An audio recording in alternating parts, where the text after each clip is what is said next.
Nos ancêtres étaient des païens. Quand l'homme a créé Dieu, l'Afrique est de culture vaudou. Voilà quelques propos tenus par le chef de l'État, Monsieur Patrice Talon, dans l'une de ses interventions sur les domaines du tourisme, de la culture et des arts du Bénin et de l'Afrique. Aujourd'hui, jour de Vaudou, jour de célébration de la fête de Vaudou, nous avons choisi de revenir sur quelques éléments forts de cette intervention afin de ressortir quelques aspects métaphysiques. Bonjour, sans plus tarder, Monsieur Maurice. Oui, bonjour, Monsieur Mario. Comment vous allez bien? Je vais très bien. Alors, aujourd'hui, fête du Vaudou au Bénin. Oui. Le 10 janvier est consacré au Bénin à la fête des religions traditionnelles, à la fête des religions endogènes, et de plus en plus avec l'avènement du gouvernement Talon, cela est en train donc de prendre une faveur au-delà donc des frontières, et c'est devenu un événement international. C'est vrai que de par le passé, cela a été, cela a été déjà un fait. Je me rappelle que les premières fois où le président Nicéphore Soglo, en son temps, ça fait après la conférence nationale, ça doit être, on parlait de Ouida 92, donc ça fait en 1992, quand il avait initié, disons, la fête de la religion traditionnelle, et c'était beaucoup plus orienté la restauration donc de la route des esclaves, et c'était à une époque où il avait quand même estimé qu'il faut, disons, restituer, il faut refaire, est-ce que c'est refaire, ou bien il faut se souvenir de son histoire. Voilà. Et il y avait donc, disons, pas une institutionnalisation de la religion de Vaudou, c'est-à-dire que c'était reconnu comme une fête à faire tous les 10 janvier, et les 10 janvier, c'était à partir de cet instant qu'on a commencé donc par férier la journée donc de 10 janvier pour permettre à nos religions endogènes donc d'avoir, disons, de l'espace à se faire reconnaître. Et aujourd'hui, ou depuis 2 ans, ça fait l'année passée, c'était la première édition Vaudou Days. Et aujourd'hui, nous sommes en train donc de vivre la deuxième édition, qui a commencé d'ailleurs de façon beaucoup plus, disons, c'est beaucoup plus auréolé, puisque actuellement, on consacre même le jeudi avant le 10. 2 jours, d'accord. 2 jours, c'est très important. Au début d'un week-end encore, donc c'est encore un congé, hein, parce que le jeudi est férié, le vendredi est férié, on tombe dans le week-end samedi, dimanche, mais ça montre quelque part l'importance de la politique, donc des politiques autour de l'événement. Ça montre l'engagement donc du gouvernement, l'engagement du système politique à restaurer un certain nombre de valeurs, à valoriser ce qui est de chez nous. Et c'est à ce titre que nous, on a décidé d'apporter notre lumière sur quelques propos. Sur quelques propos du chef de l'État lors de son intervention sur les domaines du tourisme, des arts et de la culture. Oui, on rappelle quand même que ce n'est pas, disons, l'événement ne date pas de cette année. Exactement. Ce n'est pas à l'occasion de ces journées, de ces Vaudou Day là. Exactement, c'est pas l'occasion de ces Vaudou Day, mais ça date déjà de quelques années. Justement, c'est parce que l'élément est percutant, et nous avons estimé que si au niveau politique, il y a de tels engagements, et que le premier responsable donc du pays a pu quand même faire sortir ces expressions, se dit bon, qu'il a instruit, d'où il a été initié, et tout ça, ça fait partie ça fait des questions dans notre tête. On a décidé quand même de revenir sur quelques-uns de ces propos pour apporter de la lumière spirituelle là-dessus, pour apporter notre point de vue métaphysique.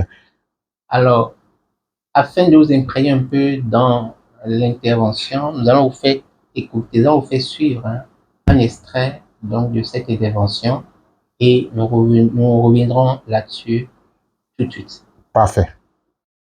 Nous n'avons pas l'intention de faire la promotion de la spiritualité vaudou. Nous n'avons pas l'intention de faire la promotion de la religion vaudou. Mais nous devons reconnaître que nous avons une histoire, nous avons une origine. Nous venons de quelque part. Nous entendons souvent les Européens dire que l'Europe occidentale est de culture judéo-chrétienne. Pourtant, tous les pays d'Europe sont laïcs. Et ils revendiquent leur histoire, leur culture, qui provient de l'activité spirituelle de leurs aïeuls. Convient de rappeler que les communautés humaines, quelle que soit l'époque et quelle que soit la région, ont développé l'expression culturelle artistique à partir des besoins spirituels. Que ce soit en Asie, en Europe, en Amérique, quelle que soit l'époque, quand l'homme a créé Dieu, excusez-moi le terme, quand l'homme a créé les dieux, quand l'homme a créé sa pratique spirituelle, a trouvé nécessaire de donner une explication à ces mystères, donc a découvert le surnaturel, a découvert Dieu. Les hommes ont eu besoin d'honorer Dieu, d'honorer leur divinité. Et c'est par là que sont nées la plupart des expressions culturelles artistiques. Il faut le savoir.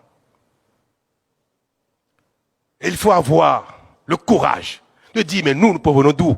Si l'Europe est de culture judéo-chrétienne, si l'Orient aujourd'hui se réclame d'une culture islamique, l'Afrique est de quelle culture? Nos parents étaient des païens.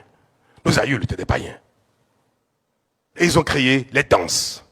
Ils ont créé le dessin, les masques. Et c'est cela qui a constitué notre patrimoine culturel et qui inspire nos artistes. L'Afrique est de culture vaudou. Comme vous l'avez suivi, il y a quelques éléments forts qui ont retenu notre attention, sur lesquels nous allons vraiment échanger. Déjà, il faut remarquer que il dit, le président le chef de l'État, que l'Europe est judéo-chrétienne. Il y a l'Orient qui est du culte islamique et que l'Afrique est du culte vaudou. Alors, et qu'il est important de se rappeler de son histoire, que nous avons une histoire. Alors, pourquoi l'importance de ça, disons, d'être dans son histoire, de partir de son histoire, de construire autour de son histoire? Est-ce qu'au niveau métaphysique, cela a un fondement? Bon, je me rappelle que quand on était au primaire, on nous définissait l'histoire comme le récit des événements passés. Oui. Ou bien, oui. Je pense que de toutes les façons, qui parle de l'histoire parle du passé. Et lorsque vous êtes là, aujourd'hui, tel que vous êtes, Mario, c'est en fait le fruit de votre passé. Le fruit de votre passé en termes d'éducation, le fruit de votre passé en termes, disons, biologiques, en termes génétiques, en termes, de telle sorte qu'il est totalement impossible de comprendre une personne, de comprendre une société, de comprendre une nation, de comprendre tout un continent sans se référer à son histoire. Et c'est là où on a été dupé. C'est là où on a été dupé quand on a fabriqué notre histoire à notre place. Et je me rappelle, je suis géographe de formation et quand on était en première année, deuxième année, on faisait des cours d'histoire également. Bien sûr. Je me rappelle que lorsque on a commencé par parler de la science historique a des principes, a des règles. Mais comment se fait-il que ceux-là même qui nous ont dit que la science historique a des principes sur lesquels elle marche, nous refusent de respecter ces principes-là quand il s'agit de faire notre histoire? La science historique dit, on présente les faits. Et lorsque on présente les faits, l'historien analyse les faits et peut donner son point de vue sur les faits. Par conséquent, lorsque je veux faire de l'histoire, que ce soit mon histoire ou l'histoire d'une autre personne ou d'une autre communauté, je ne dois aucunement soustraire quelques sources d'informations que possible pour dire non, ça là ce n'est pas bon, ça là ce n'est pas, ça c'est déjà de la manipulation historique. Donc, que les gens nous laissent la liberté d'explorer toutes les sources d'informations liées à l'histoire et nous accordent au moins un brin d'intelligence qui nous permettra de faire notre opinion. Je fais tout ce détour pour qu'on comprenne en fait que lorsqu'il s'agit de faire l'histoire d'un peuple, on a besoin des sources d'information. Et les sources d'information, il n'y a pas de petites sources d'information. Si quelqu'un a vécu à un moment donné et qui a relaté les faits, que celui-là n'apprécie pas ce qui s'est passé ou pas, on a besoin de s'informer à cette source si vous voulez véritablement faire la bonne histoire. Mais ce qui s'est passé en Afrique, c'est que on a orienté notre façon de faire notre histoire. D'abord, ils ont fait ça à notre place parce que, bon, c'était eux qui avaient de l'écritoire pour écrire. Mais quand on a commencé donc par nous instruire même à leur civilisation, et nous avons dit, ok, d'accord, nous allons faire notre histoire, on nous a dit non, n'allez pas dans tel sens, n'allez pas dans tel sens, lisez seulement ce que nous, on vous a dit. Non. Et c'est ainsi qu'aujourd'hui, lorsque vous vous mettez à faire l'histoire de votre communauté, l'histoire de votre peuple, si vous ne faites pas attention, vous allez constater que c'est déjà codé, c'est déjà orienté et vous n'avez plus du tout de marge de manœuvre pour pouvoir faire ressortir les vraies sources d'information.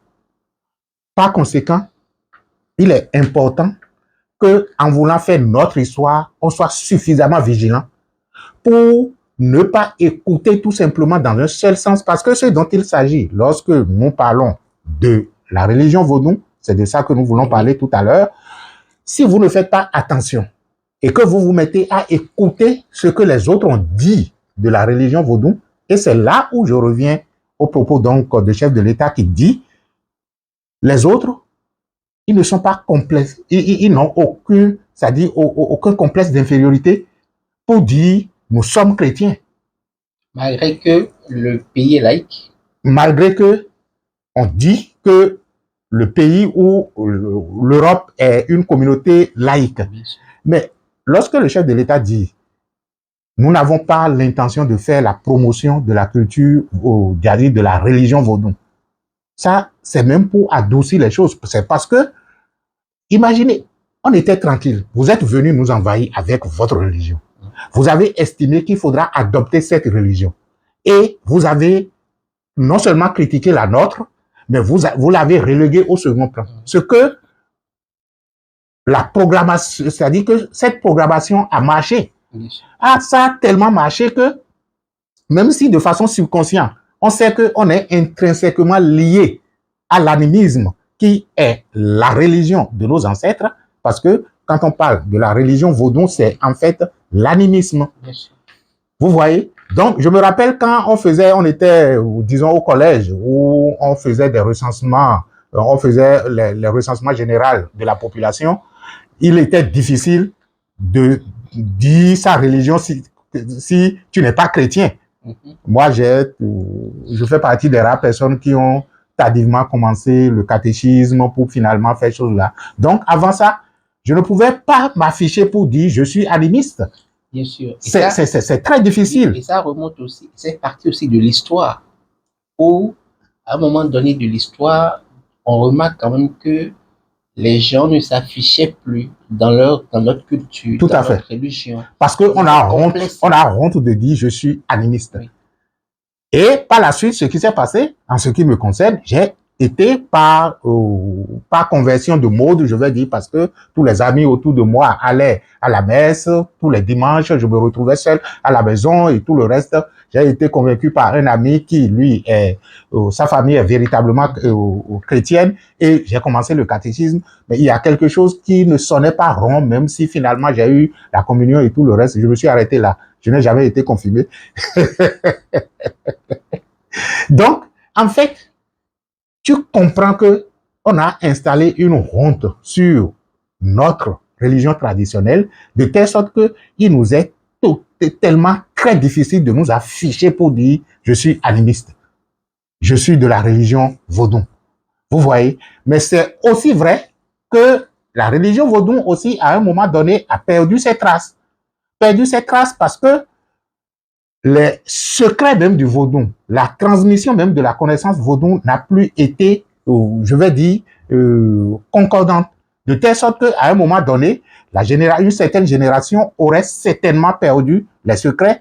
Et bon, ça se faisait à tort et à travers.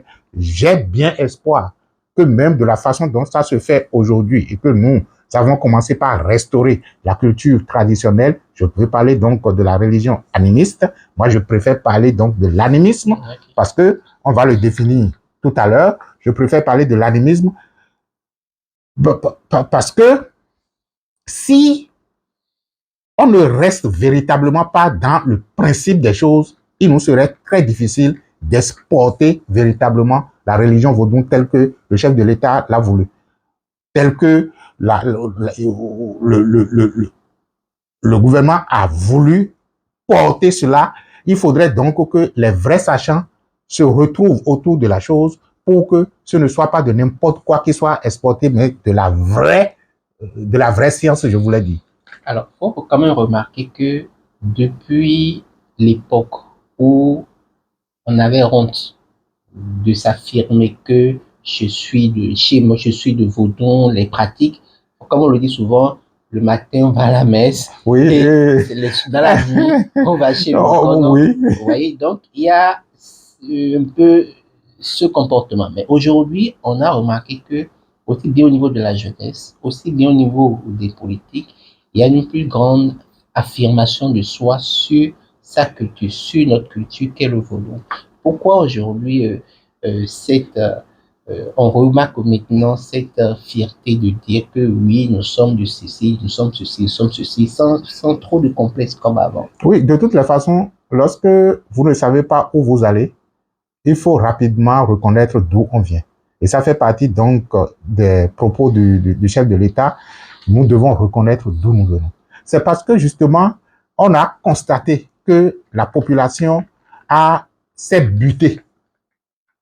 Et en se posant 1001 questions, la jeunesse actuelle ou la génération actuelle a commencé par se demander, mais si on ne sait pas où on va, est-ce qu'il n'est pas possible pour nous de retrouver d'où nous venons? Et lorsque on commence par se poser cette question, vous allez donc chercher généralement les problèmes, les racines de vos problèmes dans votre identité culturelle, dans votre identité en tant qu'être. Et aujourd'hui, vous allez constater que ce qui prend maintenant le pas, c'est la spiritualité ancestrale. Tout le monde veut s'informer de ce que nos ancêtres étaient. Parce que on dirait que la vie était paisible en Afrique.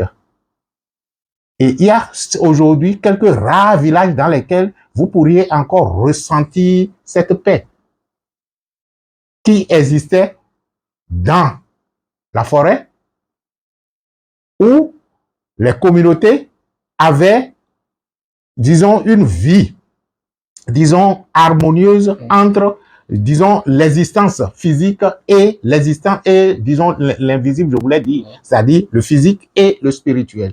Pour l'Africain, lorsque nous parlons de animisme, c'est en fait reconnaître tout simplement que la matière visible ne sait pas donner naissance. Et que la matière visible n'est visible que lorsque elle est soutenue par une énergie, par une fréquence vibratoire qui la maintient vivante.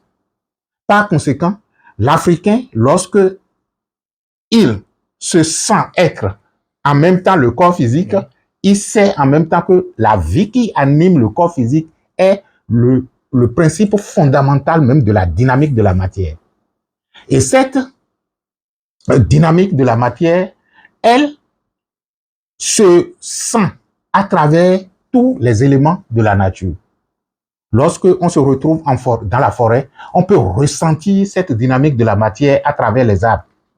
On peut ressentir cette dynamique de la matière à travers l'écoulement des cours d'eau. On peut ressentir cette dynamique de la matière même en regardant une montagne. C'est pourquoi l'Africain divinisait tout ce qu'il voyait parce que il savait que dans et à travers la matière, l'esprit se meut.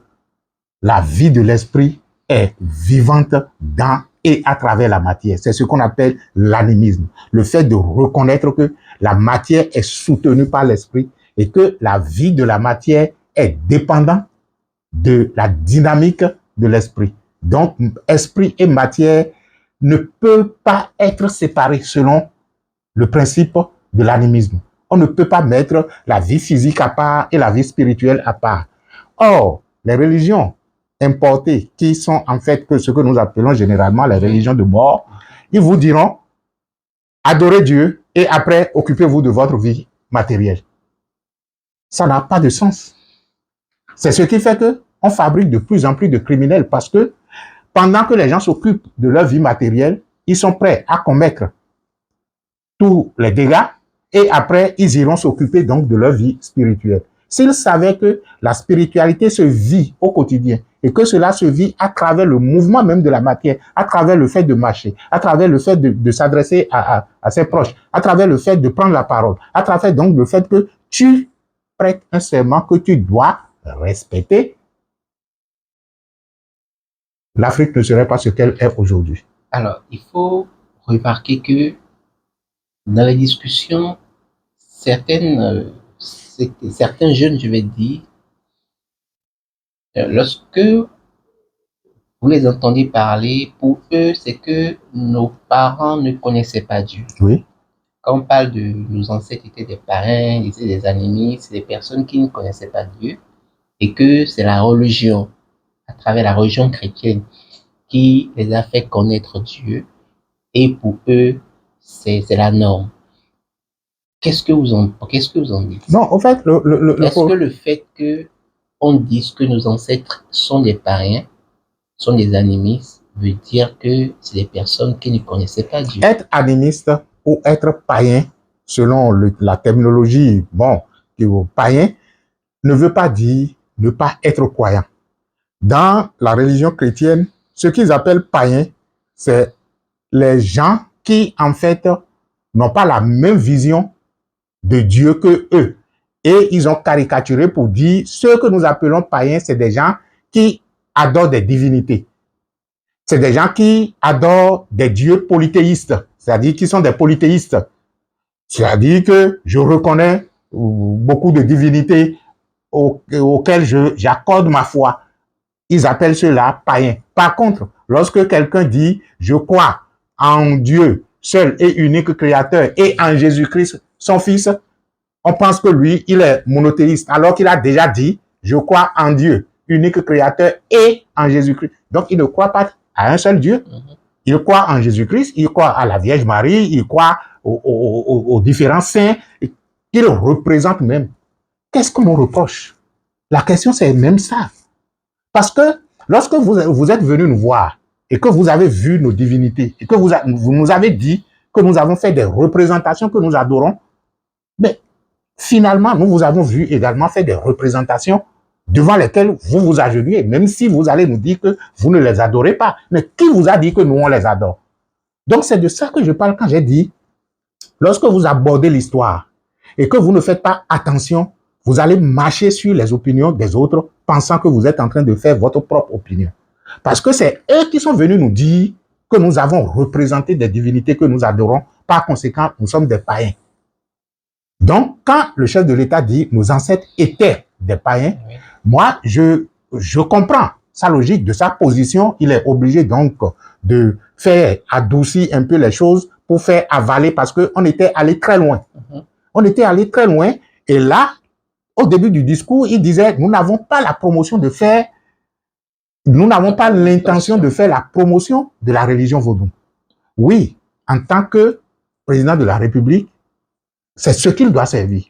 Mais qu'on se rappelle qu'à un moment donné de l'histoire, la religion chrétienne a été instaurée comme une religion d'État.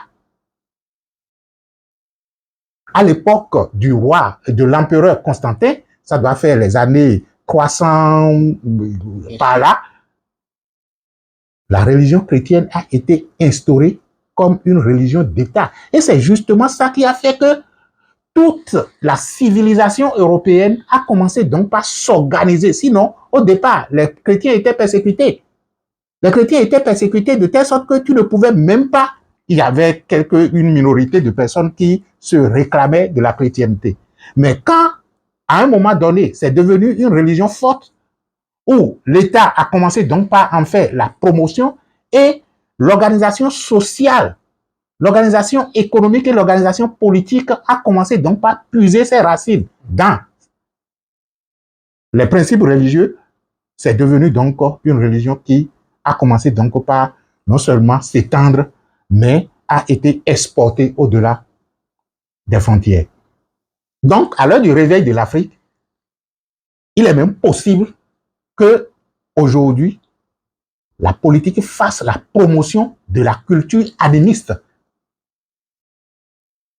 afin que cela soit remis à sa juste valeur parce que c'est ce que nous sommes intrinsèquement.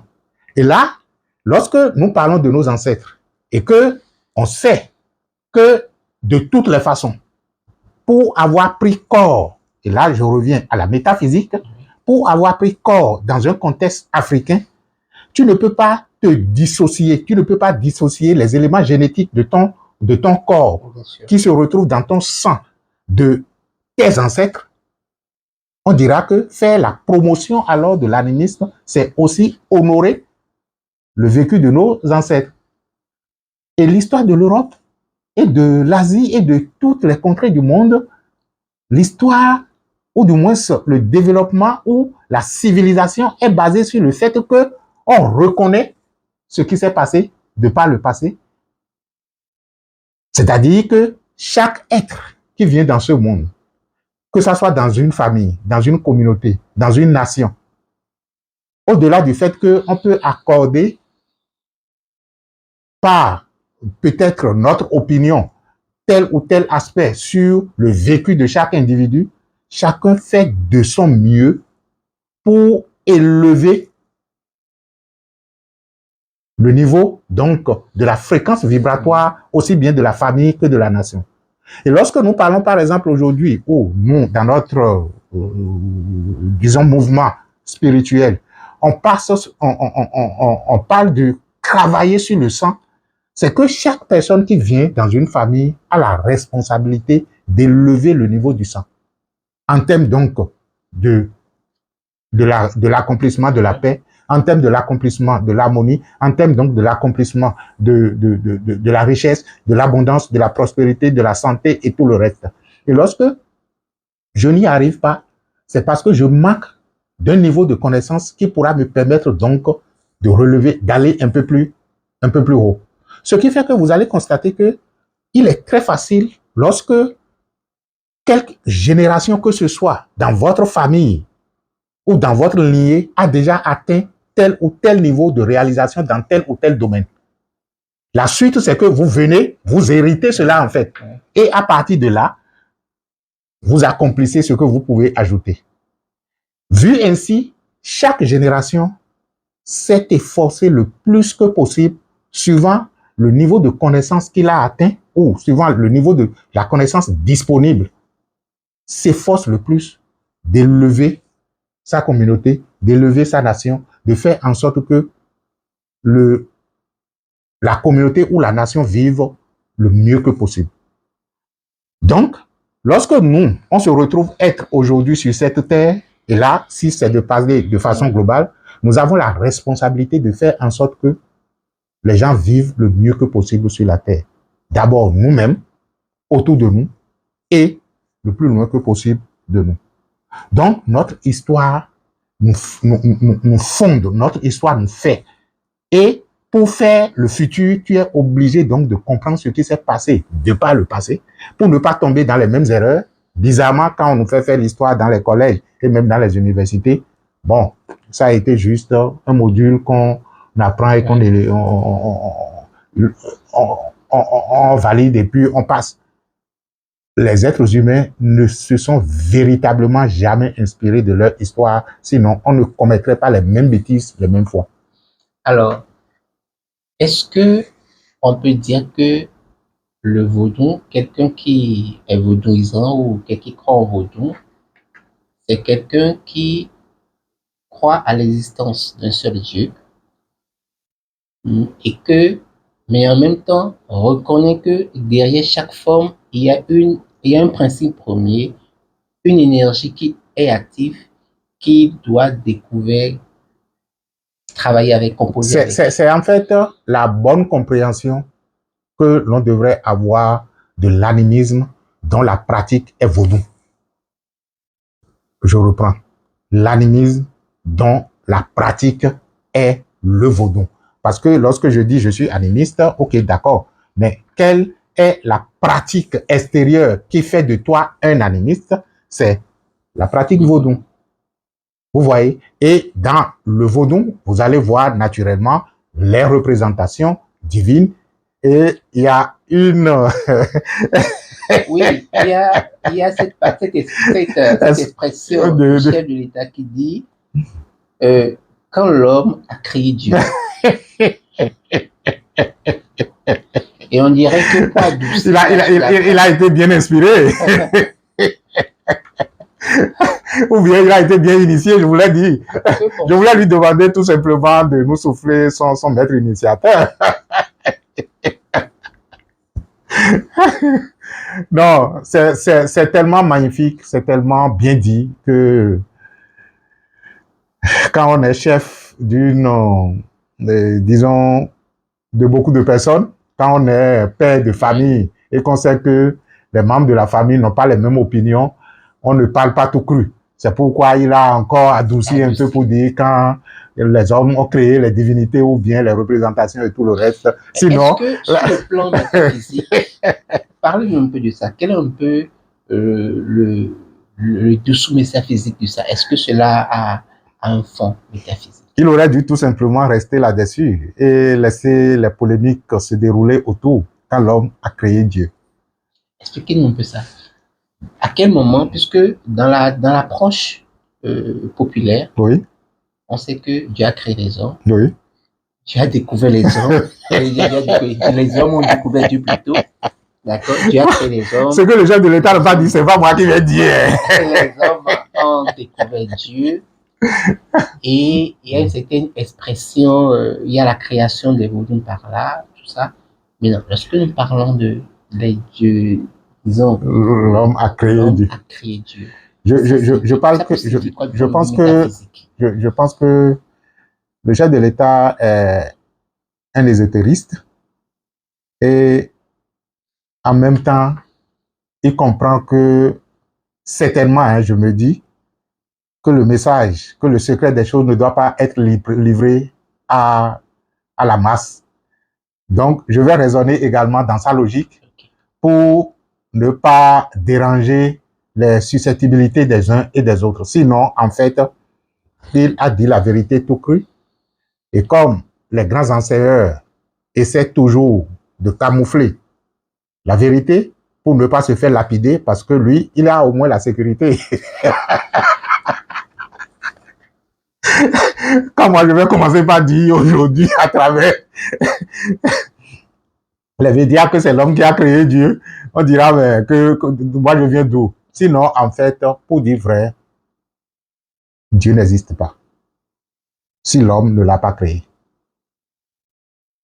il n'existera jamais tant que l'homme ne le créera.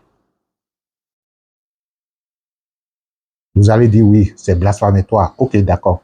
Je vous concède cela. Et que, au fur et à mesure de l'évolution de votre conscience, vous compreniez un jour qu'en fait, que c'est vous qui créez Dieu.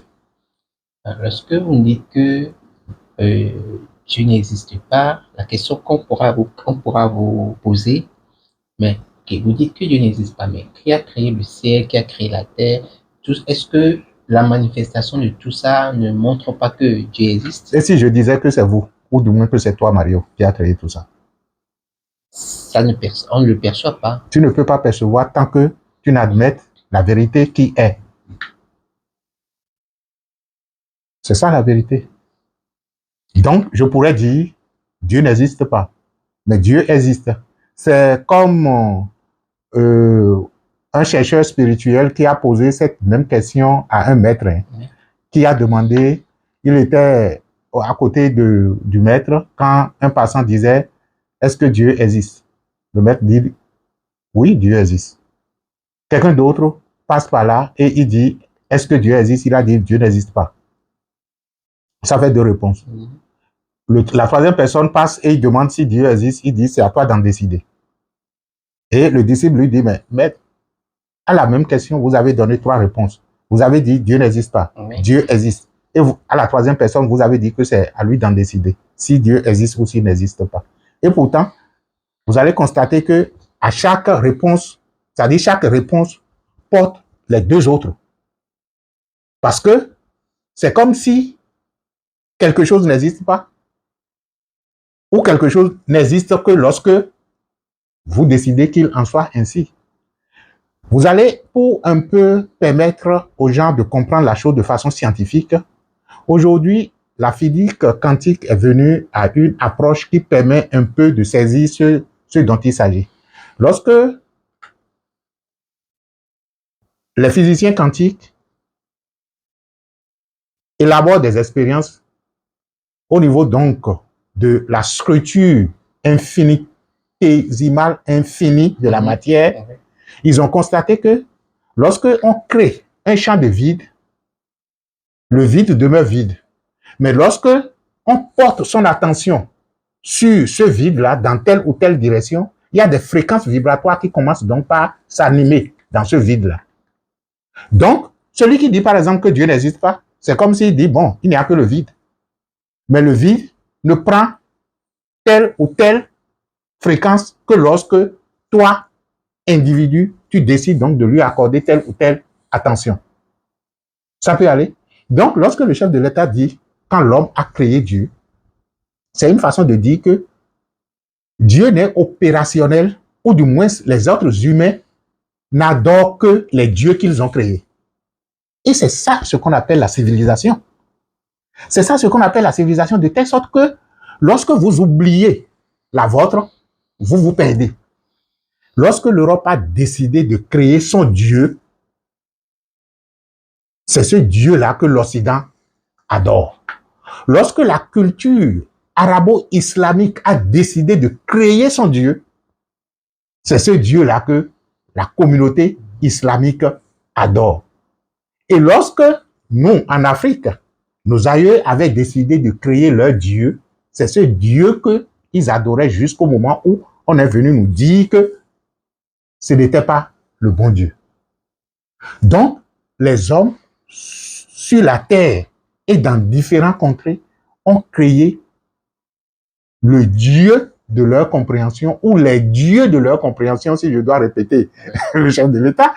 En fait, lorsque l'Africain créait les divinités, il n'avait jamais dit « je suis en train de créer des dieux ». Il reconnaissait qu'à travers chaque divinité se retrouvait le Mahou, l'unique Dieu infini et illimité que je ne peux pas percevoir, mais que je veux appréhender à travers quelque chose que mon esprit peut saisir. Et il est impossible, et c'est ça qui justifie même l'universalité du fait que l'homme crée Dieu. On dirait que cela lui permet de faire une expérience extérieure de ce principe. Cela lui permet d'avoir un outil de transmission, c'est-à-dire que quelque chose à travers laquelle je peux accéder à. Mais lorsque je dis, je mets une motte de terre qui représente la terre pour moi, qui naturellement est l'un des 4 éléments, et que à travers cette motte de terre, je peux communiquer non seulement avec l'Esprit Terre, mais l'Esprit Terre qui est en communion avec l'infini et l'illimité que je pourrais appeler Dieu, qui, de toutes les façons, demeure toujours inaccessible. Mais qu'est-ce que j'ai fait de mal quand vous venez représenter, par exemple, une statuette que vous dites de la Vierge Marie? Là encore, je suis tellement en avance sur vous parce que vous êtes incapable de nous expliquer le principe fondamental même de la Vierge Marie pour qu'on sache que cela se rapporte encore à l'animisme qui dit la matière première du monde est représentée et vous nous dites que c'est une personne. Alors que moi, dans mon cas, je prends au moins témoin sur un élément de la nature qui n'a pas été créé par un être humain. Donc, celui qui, à travers une représentation du feu, de l'air, de l'eau et de la terre, dit « Je suis en train de communier avec l'être transcendant », je pense qu'il est beaucoup plus en avance que celui qui a un objet matériel qu'il dit être la représentation d'une forme humaine. À mon avis, hein, si mon raisonnement peut être, disons, illogique, mais j'estime que si la nature est engendrée par la force invisible dont je n'arrive pas à comprendre, et que je prends un élément de la nature à travers laquelle je dis je suis en train, à travers lequel je dis je suis en train donc de me référer à l'élément invisible et transcendant qui t'a engendré, et celui qui prend la représentation d'un être humain, même si on dit qu'il est divin, ce que nous n'avons pas pu prouver scientifiquement jusqu'à présent, je dirais que je suis en avance sur vous. Donc, il est impossible à notre esprit mental d'avoir cette communication si il ne s'appuie pas sur quelque chose. Mais qui a donné la force à cette chose, que ça soit, disons, une statuette ou une représentation d'une divinité en termes donc d'éléments de la nature ou d'un personnage de votre mouvement spirituel, qui a donné la force à la chose? C'est encore la source première. Moi, d'abord, puisque c'est moi qui ai dit que ça représente la source première. Donc, j'ai créé Dieu. Donc, que ce soit le ou les dieux, ce sont les hommes qui les ont créés. Monsieur le Président de la République, vous avez raison. Les hommes ont créé Dieu. Et ils continuent toujours de créer. Alors, dans cette expérience... Mais ça ne se dit pas aux enfants, justement. Et vous l'avez compris, c'est pourquoi vous avez dit, bon, quand ils ont commencé par créer les divinités, sinon, le grand lui-même là, le boss là, c'est nous qui l'avons créé. Alors, pour ce jour, fête de Vaudon, qu'est-ce que nous devons garder en tant qu'élément pour notre réalisation intérieure? Non, ce qu'il faut garder en fait en soi et ce qui est non négociable, c'est que vous portez le sang africain dans vos veines. Vous portez le sang de vos ancêtres. Et lorsque je dis vous portez le sang de vos ancêtres, je vous déconnecte même de toute réalité matérielle. Pour dire, si c'était aussi inutile que ça, vous n'alliez pas vous retrouver dans une dimension matérielle. Donc, aussi spirituel que vous êtes, ou aussi spirituel que vous voulez être, vous avez besoin de vous appuyer sur la dimension matérielle. Et s'il s'est fait que, suivez bien ma logique, et s'il s'est fait que le cosmos ou l'intelligence suprême a décidé que, en voulant faire l'expérience dans la dimension matérielle, vous devez prendre un corps dans un contexte africain, dans un contexte béninois, dans un contexte du nom de votre famille, dans un contexte de votre papa et de votre maman. Cela veut dire que il est important d'en tenir compte.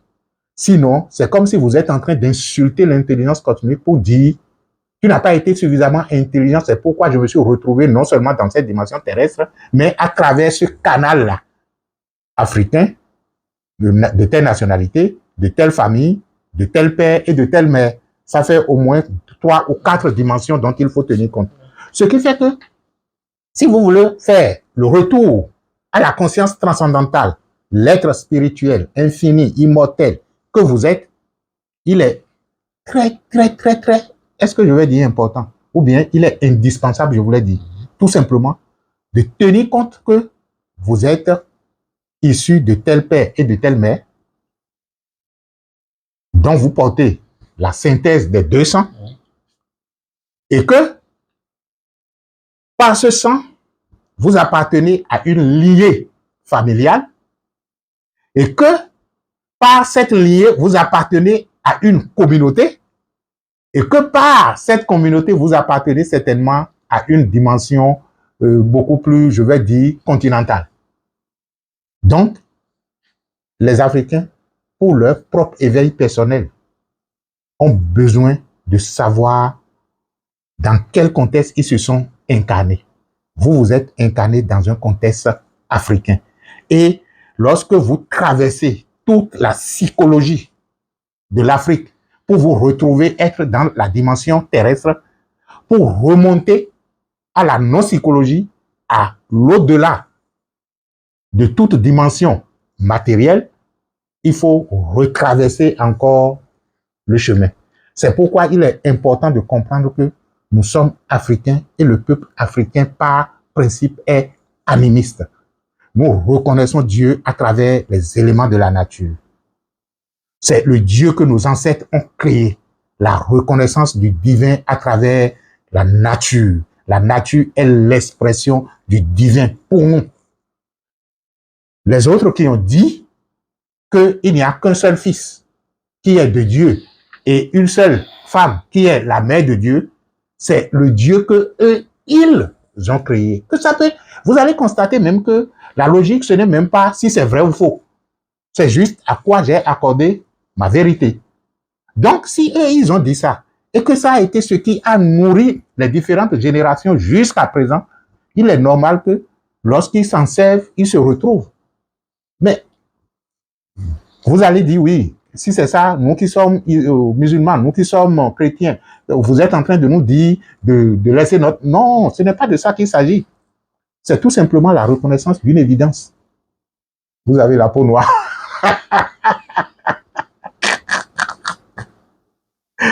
Alors, nous sommes presque au thème de cette communication. Oui. Une dernière chose. Bon, quoi dire encore? Que tout simplement, chaque instant de la vie est Dieu. Chaque instant de la vie est vivre la spiritualité. Il n'y a pas un moment pour vivre la spiritualité et venir vivre l'existence à part.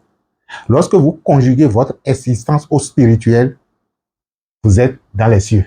Vous comprenez alors la prière « Notre Père qui es aux cieux », que ton nom soit sanctifié. Quand on dit que ton nom soit sanctifié, c'est tu as déjà tout sanctifié, mais permets à ma conscience de prendre conscience, de s'éveiller au fait que tout est saint. Par conséquent, lorsque vous reconnaissez tout comme saint, vous comprendrez que non seulement que le vaudou est la sainteté, mais que la pierre est sainte. Mais le Christ l'avait dit dans l'évangile selon saint Thomas, il dit, soulevez cette pierre. Vous me verrez. Cassez ce bois. Je suis à l'intérieur. Et quand il dit je suis, c'est le je suis en tant que réalité intemporelle. Vous voyez? Donc, en fait, lorsqu'on remonte au principe des choses, vous allez constater tout simplement qu'il n'y a pas plusieurs religions. Il n'y a qu'une et une seule religion. Et c'est là qu'on revient maintenant à, disons, l'étymologie du mot religion qui veut dire relier à. Relier le physique à l'universel, à l'universalité. Le matériel ou la matière à l'esprit. Donc, vous comprendrez alors qu'il n'y a pas plusieurs religions. Il n'y a qu'une et une seule religion. C'est la sensation d'être et la reconnaissance de l'esprit à travers la matière. Alors, sur ces mots que nous allons clôturer cette communication et retenez que l'initié est celui qui croit en Dieu et qui travaille avec les dieux. Parfait. Il travaille à Dieu, il travaille avec Dieu, il travaille aussi avec les dieux. Oui. Et en regardant autour de vous toutes les manifestations des différents vaudous qui sont proches de vous, ou que vous voyez les autres célébrer, voyez en tout cela la gloire, la manifestation de l'unique principe qui se meut, qui s'active, qui agit dans toutes ses formes. Et là, nous sommes en paix avec nous-mêmes et avec les autres. Avec les autres. Parce que l'autre n'est pas différent de moi. Quelle que soit sa religion, je vois tout simplement que c'est sa façon de percevoir les choses. Mais qu'au-delà de sa perception et au-delà de ma perception, il n'y a qu'une et une seule réalité qui nous unit, la vie. Et que sa perception n'est qu'une perception de la grande perception. Et vivons en paix, vivons en harmonie, vivons en unité. Et là, cessent les conflits religieux. Les conflits ont déjà cessé depuis. Les guerres religieuses, c'est ce que Gonson disait quand il dit Horus a toujours vaincu 7. Les conflits ont déjà cessé depuis. Parce que dans la logique même du conflit, le conflit n'existe pas. Exactement. Le conflit vient pour justifier qu'il a une illusion. Parce que vous allez constater que quand bien même les hommes décident de faire la guerre, à un moment donné, ils ne commencent même pas à se retrouver pour faire la paix. Mais pourquoi cette tendance encore à dire nous allons nous retrouver pour faire la paix? Et si entre-temps, on s'était retrouvés pour faire la paix et ne pas aller en guerre, on aurait gagné du temps. Exactement. On aurait gagné d'énergie. Exactement. Mais les êtres humains, comme je le dis, n'apprennent pas de l'histoire. À l'échelle mondiale, nous avions fait la Première Guerre mondiale. On a estimé que c'était terrifiant. Mais ça ne nous a pas empêché de faire la Deuxième Guerre mondiale. Quelle horreur!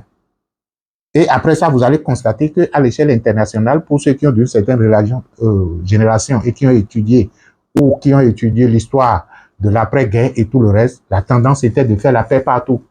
Exactement. Mais nous avons commencé déjà par oublier l'importance de la paix et on est en train de s'apprêter certainement pour déclencher une troisième guerre mondiale. Ça arrivera si les hommes le décident. Ça arrivera si les hommes le décident. Mais si vous décidez que la paix s'installe, il faudrait d'abord que cela commence par vous. C'est-à-dire que chaque personne n'a qu'à être en paix avec lui-même.